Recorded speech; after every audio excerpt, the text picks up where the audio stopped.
Okay. So we're continuing our studies this week in conference of Mindlift.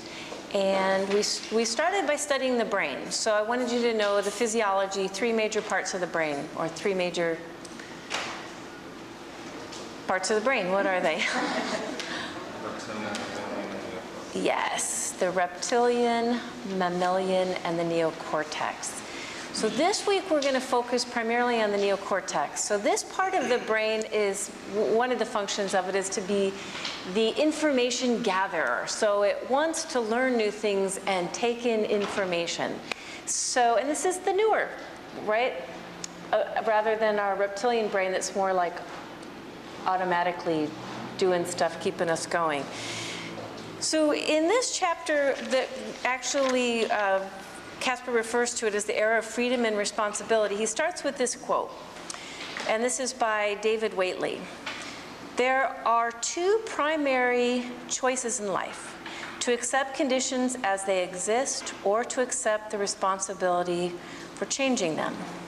So our teachings again this week are about choices around our consumption.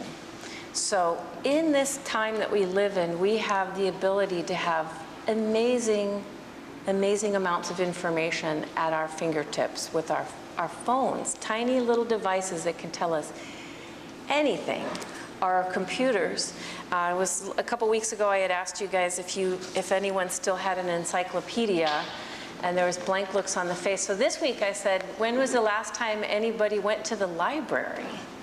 Right? Remember when you were going to take a trip to Ireland, and so you went to the library and you got all these books on Ireland and stacked them around yourself to get in all the information you could?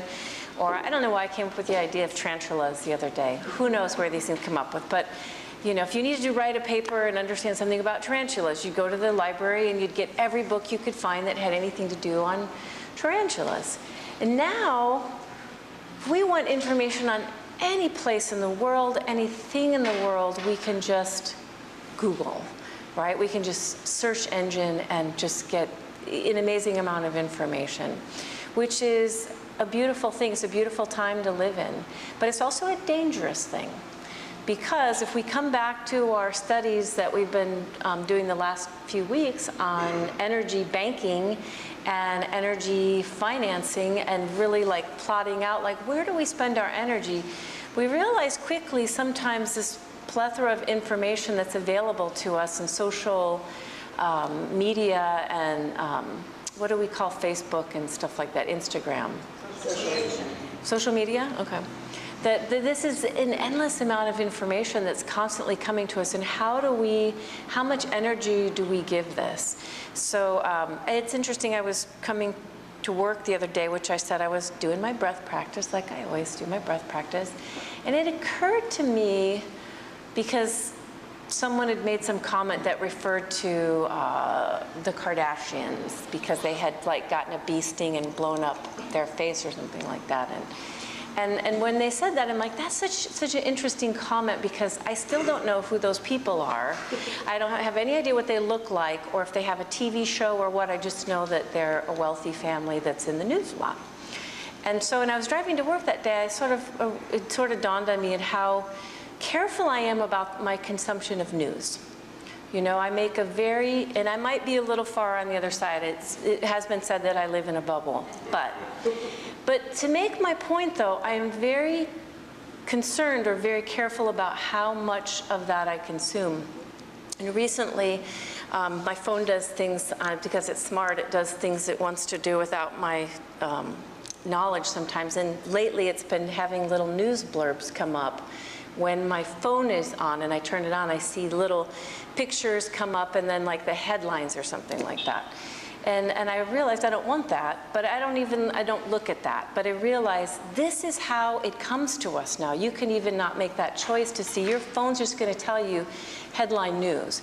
And you have to make a decision, how much of your time are you going to spend looking up all that information on what's happening right now? Because, as we said, it's an endless amount of information.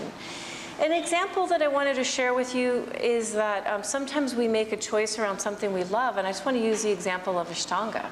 You know, this practice is really designed to be a practice. Guruji says, practice, practice, practice. Practice and all is coming. 99% practice, 1% theory. And yet right now, there is an endless amount of information on the internet, Facebooking, Instagrams, on Ashtanga.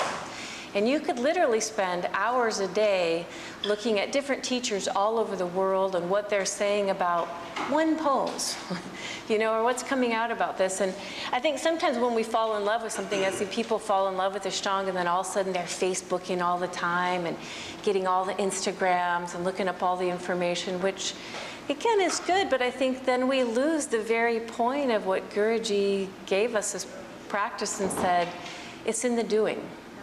This is how you will get this practice, is in the doing. So again, we sort of decide like how much time do I actually spend doing and how much time do I spend, how much of my energy that I have only this much in a day, how much of that time do I spend? Last week, you know, we talked about how a phone has a certain amount of megabytes of memory in it. And we're kind of designed sort of the same way. I can only take in, there's only however many hours in a day, right? I can only take in so much. So, you know, we're saying if you ever had your phone and all of a sudden you realize you want to take a picture because you guys look so cute right now, this is the perfect moment, I want to capture it, but my phone says, storage full, right? And so then what do? You start dumping the stuff that's not important to you. You start dumping the stuff that's just taking up space that's not important. And that's your financial investment. Like, what are you going to do so you have that? But in the same way, I think when it comes to information, and I have so many hours a day of my energy to take in stuff, to put my energy towards, what decisions am I making around that? So Casper, being the high school teacher, has this cute little diagram that I love. It's simple. Maybe T will take a picture of that for our folks out there in our extended family. But he calls this process the input, the throughput, and the output. And he talks about how we get information, impulses, and impressions. That's your consumption. I want to come back to my teachings on consumption. So we're always talking about, what am I consuming? I'm consuming an organic salad that Kathy made from local farmers that she did with her loving hands, or I'm stopping on the way home and getting a Diet Coke and a bag of Doritos. That's consumption. We understand that, right? That everything in our lives has to do with what we are constantly taking in, whether it's news, whether it's Facebook, whether it's time with a friend, you know, and it gets more complicated then. Well, what if I have time to spend with Rachel and Rob, but I'm looking at my phone the whole time because it's pinging, because I'm getting Instagrams or Facebooks or whatever. So that investment of my energy is now diluted, sort of that scattered light we talked about last week with the magnifying glass. I'm not bundling my energy towards them, it's more scattered. So this idea of we make decisions around what we consume, it's our input, right? So then what was our throughput? In this example, you guys, some of you have been here this week. What was the throughput? I'm looking at Kim and Ryan. What was the throughput? And his diagram, it was mindset, your actual abilities, right? Your motivation, belief system. To me, this was a big one. Efforts and talents are all part of the throughput. So whatever I take in, it has to, I'm going to call it your digestion. It has to be digested through this process, which is very personal to each of you. On Sunday, I had 3 people. I were my 3 little monkeys against the wall. One of my little monkeys was a coach.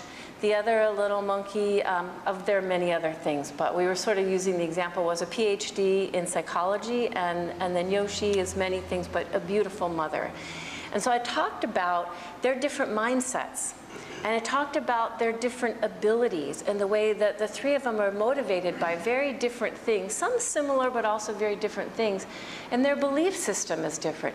Now when we talk about belief system, we could say some of you are Catholic, some of you are Jewish, some of you are Buddhist, and that somehow creates a belief system. But even underneath that, we still have something that is your own. David has his own belief system about life. It is his soul belief system, and it is probably of those things that we use to digest information, probably the most important thing, because it is your internal yes, you know, what you believe in at your very core. And I used myself as an example this week, although I could use all of you as examples. But right now in my life, I'm going through something very challenging. It's universal. It's a universal challenge for us. Loss is a universal challenge for all of us. And I can either process that myself, it's input, it happened. You know, I could either process that in a way that completely wrecks my life. I believe that I'm unfortunate. I believe that, that I'll never be happy again. I believe that my life's a tragedy, you know. Or I have this belief system that's rooted in something that believes that things like love prevails, you know, and that we have strength and we become stronger from this, and, you know, but the same input, but my belief system determines completely the output. So the output then becomes what? What would the output be? I tease my analogy with digestion too much, but what's the output? Actions, behaviors. These are some of the things, Caspers, that are results. But I want to add a few other words to this. I just want to add output, really, you guys, is how you show up for life. It's literally how you see your world, and it's how you show up every day to do life is your output. So we're constantly taking in, we're constantly consuming choices that we make on what we do, but sometimes life makes those choices for us. And we process it through, you know what, as yogis, it's very important to us that we are mindful about our processing, you know, to show up for life in that way. So I'll finish with our quote, of course, this week, but also with our studies. You know, we're talking about the quote by Mary Oliver, tell me what you plan to do with this one wild, precious life, you know, and Richard's response. But all of us, these teachings really have to do with the choices we make and how we want to show up for today, you know, for the precious life that we were given. So both of our quotes this week are by Casper about our choices, our consumption. Immerse yourself in your interests. Quench your curiosity. Develop any skill you want. Follow your passion. Dive in and see where it takes you. Fall as much as you can and indulge in the learning process.